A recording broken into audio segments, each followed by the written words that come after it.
ওকে মা, এটা কি রান্না করতেছো আজকে? আজকে অনেক দিন পর দেশি মুরগি রান্না করলাম। এটা এখন দেশি না বিদেশি এটা তো খাওয়ার পরে বুঝতে পারবা।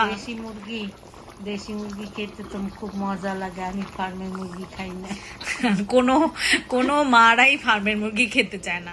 সো আমরা এই প্রবাসে হার্ট চিকেন সবাই বলছে যে এটা দেশির টেস্ট পাওয়া যায়। হ্যাঁ, ডিমালা ছিল, খুব ভালো আচ্ছা। মুরগিটা। মুরগিটা থেকে তেল বের হচ্ছে প্রচুর, তাই না? হ্যাঁ। কি কি দিছো মা? মানে আজকে তুমি এটা কি পাতলা ঝোল করতেছো না ভুনা না, না, করবা? ভুনা করলাম।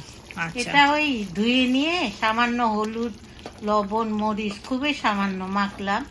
তারপরে এই মশলা কষাইলাম। আচ্ছা, মানে ওটা প্রথমে মুরগির মধ্যে তুমি মশলা মাখায় রাখছো কিছু? হ্যাঁ, সামান্য করে একটু। আর তারপরে মশলা কষানোতে কি কি দিছো? কষানো ওই পেঁয়াজটা ভাজা ভাজা করে নিয়ে ওর মধ্যে সব দিলাম, আদা, রসুন, মরিচ, হলুদ, তারপরে লবণ, সব ভালো করে কষাইলাম। গরম মশলা?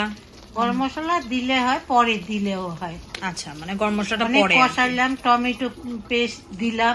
আচ্ছা, ওই কষানোর সময় টমেটো কষানোর কেটে? সময় মশলাটা যত কষানো হবে ওই তরকারিটা তত ভালো হয়। আচ্ছা, তারপরে মুরগিটা দিলাম, দিয়া দেখে কি মনে হচ্ছে সিদ্ধ কি হবে? সবাই যে বলে হাড্ডি অনেক শক্ত থাকে, তোমার কি মনে হচ্ছে? কষানোতেই সিদ্ধ হয়ে গেছে। আচ্ছা, ফাইনাল লুকটা আশা করি। এই তো শুকায় শুকায় ফেলছো তো একদম। একদম ভুনা করলাম। মানে একদম জাস্ট গরম ভাতের সাথে এই একটা বাইরে বিদেশে আসে 6 মাস পর এই দেশি চিকেন খাইলাম। দেশি চিকেন।